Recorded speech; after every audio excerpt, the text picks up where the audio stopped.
বিশ্বাসঘাতকতার ফল। স্কন্দপুরাণ পৃথ্বীরাজ সেন, অষ্টাদশ পুরাণ সমগ্র অখণ্ড সংস্করণ। অষ্টাদশ মহাপুরাণের মধ্যে স্কন্দপুরাণ সুবৃহৎ, 7টি খণ্ডে। এতে আছে প্রকাশিত এই পুরাণ মহেশ্বর খণ্ড, বিষ্ণুখণ্ড, ব্রহ্মাখণ্ড, কালীখণ্ড, অব্যন্তখণ্ড, নাগরখণ্ড ও প্রভাস খণ্ড। অষ্টাদশ মহাপুরাণে মোট 4 লক্ষ শ্লোক। তার মধ্যে একমাত্র স্কন্দপুরাণেই 81,100 শ্লোক। কাজেই সকল পুরাণের মধ্যে স্কন্দপুরাণই সুবৃহৎ। তাই বহু উপাখ্যান, বহু তীর্থের মাহাত্ম্য, বহু ভক্তিতত্ত্ব, বহু উপাসনা তত্ত্ব এই মহাপুরাণের মধ্যেই পাওয়া যায়।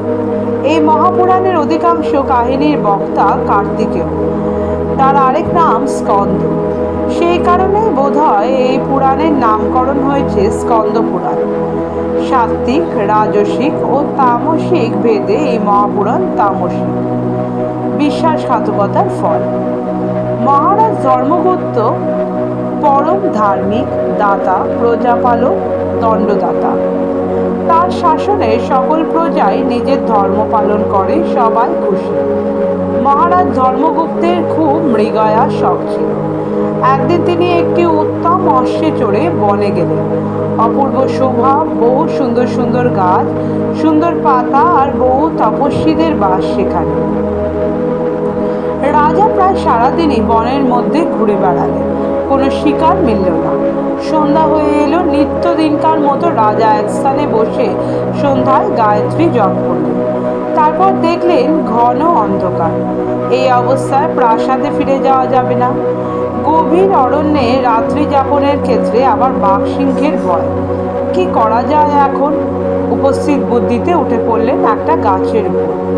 রাতটা কোনো রকমে গাছের শাখায় কাটিয়ে দেবেন, সকাল হলে বাড়ি ফিরবেন। কিন্তু তিনি গাছে উঠে দেখলেন সেই গাছে পূর্ব থেকেই একটা ভাল্লুক আশ্রয় নিয়েছে। বুঝি ওই একই কারণে হবে। খুব ভয় পেয়ে গেলেন রাজা। ভাল্লুক রাজাকে দেখে বলল, রাজা, আপনি ভয় পাবেন না, আমরা আজ রাতটা দুজনেই এই গাছে কাটিয়ে দেব। ওই দেখুন, একটা ভীষণ আকৃতির সিংহ এইদিকেই আসছে। সারাটা রাত না ঘুমিয়ে থাকা যায় না। আপনি রাত্রির প্রথম অর্ধেকটা সময় ঘুমিয়ে নিন, আমি আপনাকে রক্ষা করব। তারপর বাকি অর্ধেক রাত্রি আমি ঘুমাবো, তখন আপনি আমায় রক্ষা করবেন। রাজা ভাল্লুকের পরামর্শ মেনে ভাল্লুকের কোলে ঘুমিয়ে পড়লেন। সেই সিংহটি সেখানে এসে রাজাকে ঘুমিয়ে থাকতে দেখে ভাল্লুককে বলল, রাজা এখন ঘুমাচ্ছে, ওকে নিচে ফেলে দাও। আমি খুব ক্ষুধার্ত, ওকে পেলে আমার পেটের জ্বালা মিটবে। সিংহের কথায় ভাল্লুক বলল, হে পশুরাজ, তোমার ধর্মজ্ঞান নেই। ত্রিলোকে বিশ্বাসঘাতকতার মতো পাপ আর হয় না। অযুত যজ্ঞ করলেও মিত্রদ্রোহীর পাপ নষ্ট হবে না। ব্রহ্ম হত্যাদি পাপের প্রায়শ্চিত্ত থাকলেও বিশ্বাসঘাতক পাপীর পাপ কোটি জন্মেও নষ্ট হবে না। ভাল্লুকের কথা শুনে সিংহ ভাবল, এ ভাল্লুকের যা যুক্তি, একে বিপদগামী করা কিছুতেই সম্ভব নয়। এখন অপেক্ষা করা যাক। ভাল্লুক যখন ঘুমাবে তখন রাজাকে বলবো, যদি তার দয়া হয় ক্ষুধার্ত সিংহের উপর। মাঝরাত্রি হলো। প্রতিশ্রুতি অনুযায়ী রাজা জেগে উঠলেন। এবারে রাজার কোলে মাথা রেখে ভাল্লুক ঘুমালে আগের মতো সিংহ রাজাকে বলল, হে রাজন, এই ভাল্লুক বড়ই হিংস্র। আপাতত ওর পেট ভর্তি ছিল, তাই এতক্ষণ আপনি জীবিত। যখন ক্ষুধা পাবে নিশ্চয়ই আপনাকে হত্যা করবে। ওকে নিচে ফেলে দিন, আমার পেটে জ্বালা মিটুক। রাজা সিংহের কথা শুনে ভাবলেন, সিংহ ঠিক বলেছে। তখন রাজা ঘুমন্ত ভাল্লুককে নিচে ফেলে দিলেন। কিন্তু ভাল্লুকটি গাছের ডাল ধরে কোনো রকমে আত্মরক্ষা করল। তারপর রাজার কাছে গিয়ে বলল, হে রাজন, আমি ভাল্লুক নই, আমি ভৃগু বংশজাত ধ্যানকাষ্ঠ। আমি ভাল্লুক রূপে আপনার কাছে এসেছি। আমি নিরপরাধ। তাছাড়া অর্ধেক রাত্রি আমি আপনাকে রক্ষা করেছি, তাহলে আপনি কেন আমাকে সিংহের মুখে ফেলে দিলেন? এখন আপনি আমার অভিশাপে উন্মত্ত হয়ে এই ধরাতলে বিচরণ করুন। তারপর সেই ধ্যানকাষ্ঠ সিংহকে বললেন, হে যক্ষ, তুমিও সিংহ নও। পূর্বে কুবেরের সচিব ছিলে তুমি, মহাযজ্ঞ। একদিন তুমি পত্নীর সঙ্গে ঘুরতে ঘুরতে মহর্ষি গৌতমের আশ্রমে গেলে। সেই সময় মণিবর আশ্রমে ছিলেন না। তখন তুমি তার স্ত্রীর সাথে রতিক্রিয়া করলে। মণিবর তোমাকে বিবস্ত্র দেখে অভিশাপ দিলেন, আজ থেকে তুমি সিংহরূপ ধারণ করো। সেই অভিশাপের সঙ্গে সঙ্গেই তোমার এই রূপ। আগে তোমার নাম ছিল ভদ্র, কুবেরের মন্ত্রী ছিলে তুমি। মহাত্মা কুবেরের যেমন ধার্মিক, তেমন অনুচরেরাও তেমনই ধর্মশীল।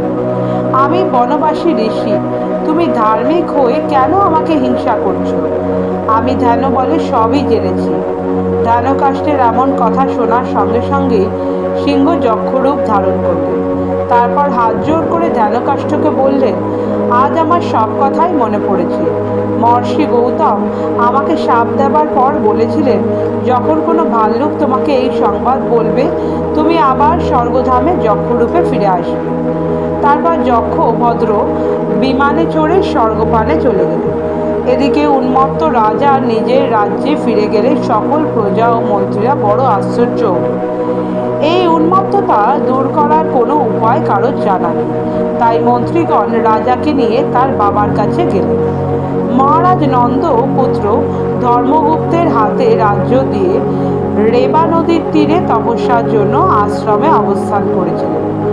নন্দমুনি তখন পুত্র ধর্মগুপ্তকে উন্মত্ত দেখে চিন্তিত হলেন। তারপর তিনি মহাত্মা জৈমিনীর কাছে গিয়ে পুত্রের সকল বৃত্তান্ত নিবেদন করলেন। মহর্ষি জৈমিনী ধ্যানযোগে সব জেনে বললেন, ঋষি ধ্যানকাষ্ঠের অভিশাপে ধর্মগুপ্তের এমন অবস্থা। এখন এই উন্মত্ততা নিবারণের উপায় বলছি। সুবর্ণ মুখরীর নামে এক মহাতীর্থ আছে, সেখানে তোমার পুত্রকে স্নান করাও, তাহলে তার উন্মত্ততা দূর হবে। মহর্ষি জৈমিনীর উপদেশ মতো মুনিনন্দ তার পুত্র মহারাজ ধর্মগুপ্তকে মহাতীর্থে স্নান করালেন। তখন তার উন্মত্ততা নষ্ট হল। নন্দমুনি সেই তীর্থে পুত্র সহ এক রাত্রি বাস করলেন। তারপর তিনি পুত্রকে বহু উপদেশ দিয়ে ফিরে গেলেন নিজের আশ্রমে। ধর্মগুপ্ত এখন শাপমুক্ত। ভক্তি সহকারে বেঙ্কটপতির উদ্দেশ্যে বহু ধন ভূমি